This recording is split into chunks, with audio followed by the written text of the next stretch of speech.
Welcome back to Hannity. So Saturday will mark the 100 days that Donald Trump has been in office, and since being sworn in as Commander-in-Chief, the president has been moving at Trump lightning speed, checking off promise after promise, line by line, one by one. Now, take a look at the side of your screen. We will report what the mainstream media and will ignore everything that Donald Trump has accomplished so far. Now, as it appears, Donald Trump has no plans of slowing down. This week, we're expecting to learn a lot more about the president's plans on tax reform, another one of his key promises.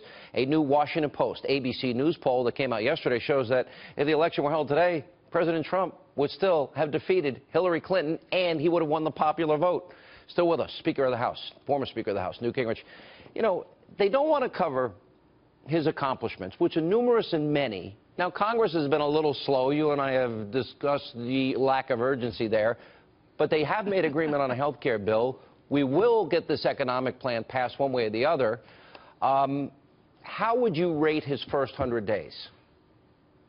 Well, let me say, I was on Outnumbered on Friday. Yeah. And one of the pieces we talked about that's a tough show. One of the pieces we talked about, there was a lively show, a lot of fun, and they talked about the fact that there was a study that 91% of the comments about Trump since he was sworn in have been negative in the elite media.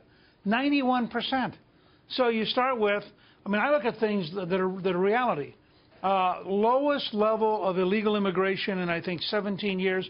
Total collapse at the border. People not trying to sneak in and anything like the numbers of the past.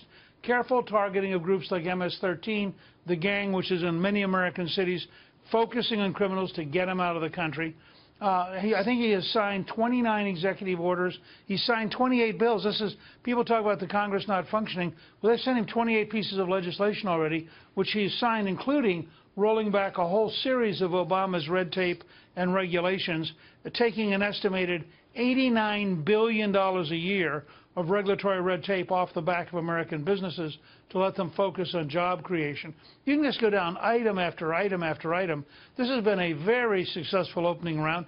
He gets China to abstain in the United Nations, totally isolating Russia. He has the Chinese, for the first time ever, putting direct pressure on North Korea.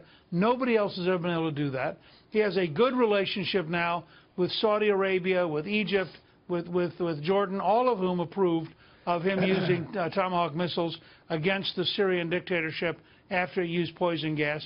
And you go down this list and you think to yourself, this is the guy they thought was unready.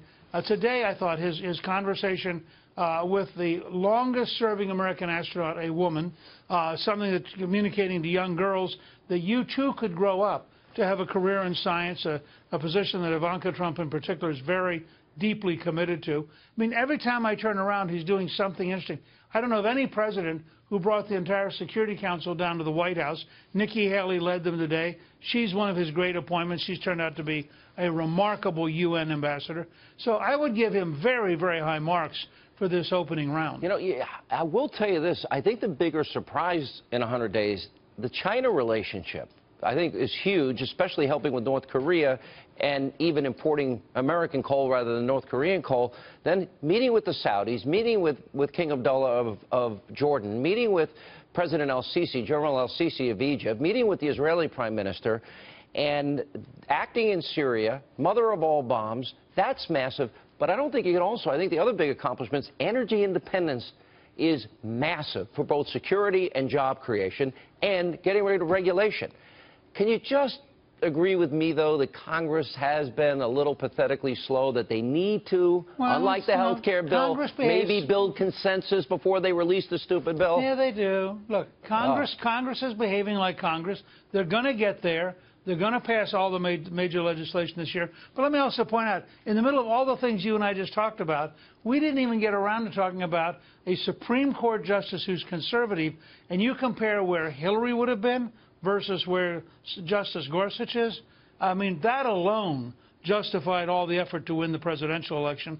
And I think, again, and you saw there, by the way, you can have some legitimate gripes about Congress, but I'll tell you, I think that Mitch McConnell was a masterful leader in the Senate in getting Gorsuch through. Did it very, very effectively. And I fully expect he and Paul Ryan are going to get major legislation through this year. Okay, from your lips, I'm hoping.